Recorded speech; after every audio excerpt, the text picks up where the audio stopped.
पिछले दिनों लखनऊ के अलीगंज में एक कोचिंग संस्थान में हुए हादसे के बाद लगातार प्रशासन कोचिंग संस्थानों पर कार्रवाइयाँ कर रहा है, जिसको लेकर आपटा ने कल डीएम और एडीएम और एडीओ को ज्ञापन दिया और अपनी मांगें रखी कि इस तरह के कार्रवाइयाँ ना की जाएं। हमारी भी कुछ मजबूरियां हैं, ये हमें समय दिया जाए, उसके बाद कार्रवाइयाँ की जाएं। तो इसको लेकर हमारे साथ मौजूद हैं आपटा के फाउंडर सुनील उपाध्याय जी। जी उपाध्याय, बहुत बहुत स्वागत है आप। धन्यवाद सर।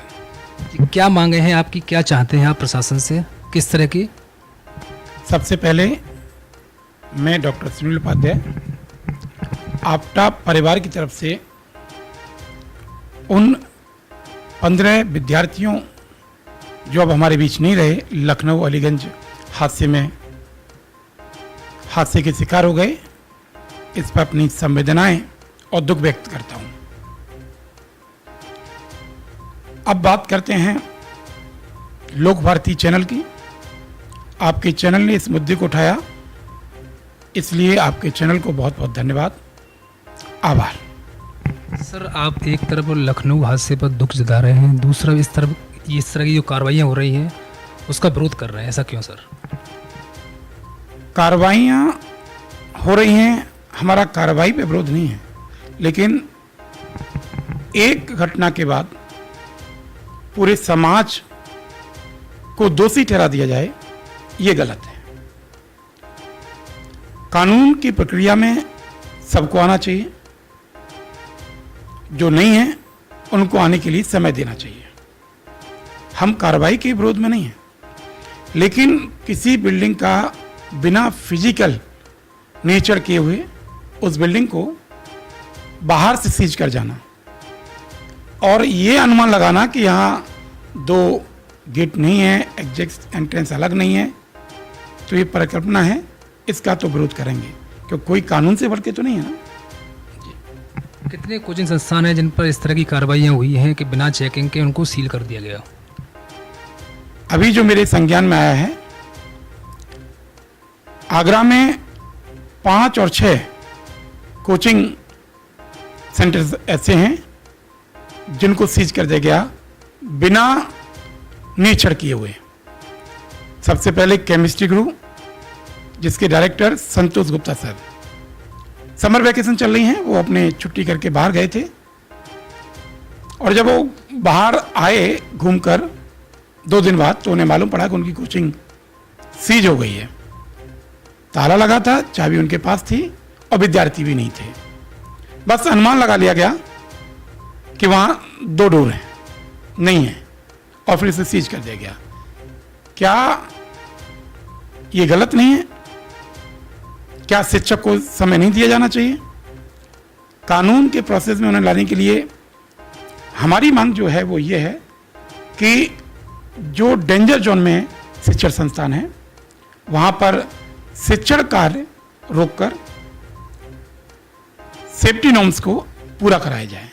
लेकिन जहाँ डेंजर जोन नहीं है, जो सही है, एग्जिस्ट है, एंट्रेंस है, बड़े बड़े गेट हैं, सामने खुला हुआ है और वो फर्स्ट फ्लोर पे चल रहे हैं, तो उनके लिए प्रॉब्लम क्यों क्रिएट की जा रही है? उन्हें समय दिया जाए। सर, जो कांड हुआ अग्निकांड, उसके बाद लगातार ताबड़तोड़ कार्रवाइयाँ हुई, तो कोचिंग संस्थानों में ये भय था कि हमारे ऊपर ही कार्रवाई ना हो। उसको लेकर कई संस्थान हमने ऐसे देखे जिनके शटर डले हुए थे, तो प्रशासन को लगा कि कहीं ना कहीं ये नियम पूरे नहीं कर रहे हैं, जिसको लेकर इन्होंने ताला लगाया है। शायद हो सकता है उसी को लेकर उन्होंने कार्रवाई की हो। शायद आपको नहीं मालूम, ये 20 जून से लेकर 30 जून तक ज़्यादातर 80% शिक्षण संस्थान, कोचिंग सेंटर्स समर वेकेशन पर बंद किए जाते हैं। अगर कोई टीचर, जैसे मैंने अभी बताया, संतोष गुप्ता सर बाहर गए थे समर वेकेशन पर, तो कोई ये अनुमान लगा ले कि वो बाहर गए हैं तो क्रिमिनल हैं, ये तो न्याय उचित नहीं है। हाँ, पहले चेक करो, इंक्वायरी करो, समय दो, और अगर समय में वो कार्य पूरा नहीं होता तो सीज करो। अगर प्रशासन ये मांगा नहीं मानता तो आगे क्या कार्रवाई रहेगी? प्रशासन ये मांग नहीं मानता और इलीगल तरीके से कोचिंग सेंटर्स का बिना निरीक्षण किए हुए सीज करता रहता है, तो आप जानते हैं ये लोकतंत्र है, डेमोक्रेसी है और जनता जनार्दन ही सब कुछ होती है। इसमें एक तरफ विद्यार्थियों के एग्जाम पास आ रहे हैं, उनकी शिक्षा बर्बाद हो रही है, वो पढ़ नहीं पा रहे हैं। दूसरी तरफ जो वेल क्वालिफाइड टीचर्स हैं, पढ़े लिखे हैं, बेरोजगार हैं, जो रोजगार से थे उनका रोजगार छिन रहा है। ऐसे में आपटा विद्यार्थियों के हित में, शिक्षकों के हित में आवाज बुलंद करेगी। इसके लिए हम माननीय मुख्यमंत्री जी से मुलाकात करेंगे, उन्हें ज्ञापन देंगे और उसके बाद देखते हैं, जरूरत पड़ी तो कानून का भी सहारा लेंगे। सर, जो कांड हुआ उससे पहले क्या कोचिंग संस्थानों को ये नियम नहीं पता थे? क्या क्या नॉर्म्स होते हैं? तो पहले से तैयारियां नहीं थी? सर, देश में बेरोजगारी काफ़ी है, व्यक्ति पढ़ जाता है, लिख जाता है और जॉब्स नहीं होती। अब सबको अपना परिवार तो पालना है, तो वो 4 बच्चे लेके पढ़ा रहा है, 4 से 10 होते हैं, तो वो सोचता है कि हम नॉर्म्स में आएंगे। सबसे बड़ा दुर्भाग्य है कि 40 बच्चे पढ़ाने वाले और 4 बच्चे पढ़ाने वाले और 400 बच्चे पढ़ाने वाले के लिए एक से नॉर्म्स कैसे हो सकते हैं? मान लीजिएगा राम नाम का एक व्यक्ति पढ़ लिख कर पीएचडी करके बेरोजगार है, नौकरी की तलाश में है और वो 4 बच्चों को घर पे पढ़ा रहा है, तो आप क्या समझेंगे इसे?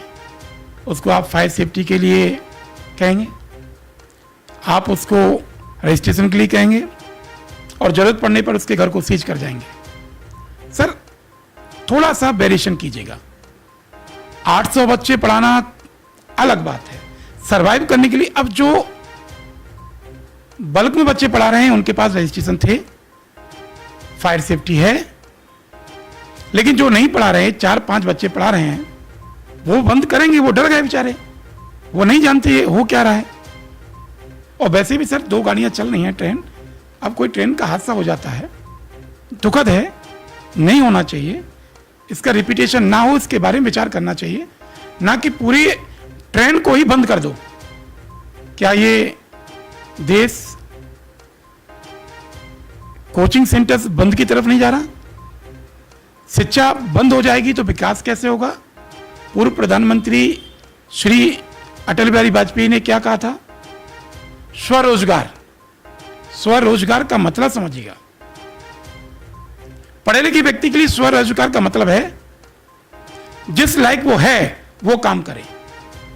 अगर वो काम करने से उसे रोका जाएगा तो जरा सोचिए, बच्चे की शिक्षा बर्बाद हो रही है और एक व्यक्ति बेरोजगार हो रहा है। जी, आगरा में ज़्यादातर संस्थान ऐसे हैं जो किराए पर चलते हैं, तो इसमें या तो बिल्डिंग के जो मालिक हैं या एडीए प्रशासन है या पुलिस प्रशासन, उसकी कहीं कमी है? ये पहले चेकिंग नहीं करते? कैसे इनको ये चीज़ें दिखाई नहीं देती हैं? केवल कोचिंग सेंटर्स को टारगेट करना गलत है। ये सेंटर्स की बात नहीं कर रहा मैं, बिल्डिंग्स के जो मालिक हैं। यहाँ पर होटल्स हैं, हॉस्पिटल्स हैं, बिल्डिंग्स हैं और कई परिवार भी किराए पर रहते हैं और भी कई दुकानें हैं। सभी को कानून के दायरे में रहना चाहिए और कानून में आना चाहिए। लेकिन होता क्या है, अभी मैंने आपको बताया, वो बेरोजगार था, पढ़ लिख गया, जॉब्स नहीं है, तो वो 4 बच्चे घर पे पढ़ाता है, 4 से 10 हो जाते हैं, 10 से 20 हो जाते हैं, तब वो नॉर्म्स के साथ जुड़ना चाहता है। हम ऐसे शिक्षकों के लिए ऐसे सेंटर्स की बात कर रहे हैं, इन्हें रियायत दो, समय दो। जी, मैं उनकी बात कर रहा हूँ, एडी प्रशासन की बात कर रहा हूँ कि पहले कार्रवाई क्यों नहीं होती है? ये हादसा होने के बाद ही कार्रवाई क्यों होती है? एडीए प्रशासन, आप जानते हैं इस देश को करप्शन की दीमक ने निगल ली। दरअसल इस देश को करप्शन नाम की दीमक निगल रही है। हम ये नहीं कह रहे कि सभी करप्ट हैं, लेकिन जो करप्ट हैं उनकी लापरवाही की वजह से इस तरह की समस्याएं खड़ी होती हैं। और लखनऊ अलीगंज में जो घटना हुई, शायद आपको नहीं मालूम, वो कोचिंग सेंटर्स नहीं था, वो लाइब्रेरी भी नहीं थी। वहाँ बच्चे गेम्स बनाते थे, एक स्मॉल स्केल इंडस्ट्री थी, लेकिन उसे एक कोचिंग सेंटर्स करके बच्चे पढ़ रहे थे, ये सब दिखाया गया। अब सर बीच का रास्ता क्या होना चाहिए जिससे बच्चों की पढ़ाई भी प्रभावित ना हो और बच्चों की सुरक्षा भी बनी रहे? हमारा मानना है कि सुरक्षा और उसके बाद शिक्षा। जो कोचिंग सेंटर्स बेसमेंट में चल रहे हैं और उनकी निकासी केवल एक जगह है, ऐसे कोचिंग सेंटर को शिक्षक स्वतः ही बंद कर दें। प्रशासन उससे पहले कहे, शिक्षक स्वतः ही बंद कर दें। साथ में जो कोचिंग सेंटर्स नॉर्म्स पूरे नहीं कर रहे हैं या वो नॉर्म्स में नहीं हैं, उन्हें कम से कम 1 महीने का समय दें, जैसे फायर सेफ्टी के लिए, रजिस्ट्रेशन के लिए, जिससे कि वो नॉर्म्स को पूरा कर सकें। और इस दौरान वहां सुरक्षा के टेम्परेरी पुख्त इंतजाम रख लिए जाएं, जिससे कि इस घटना का रिपीटिशन ना हो पाए।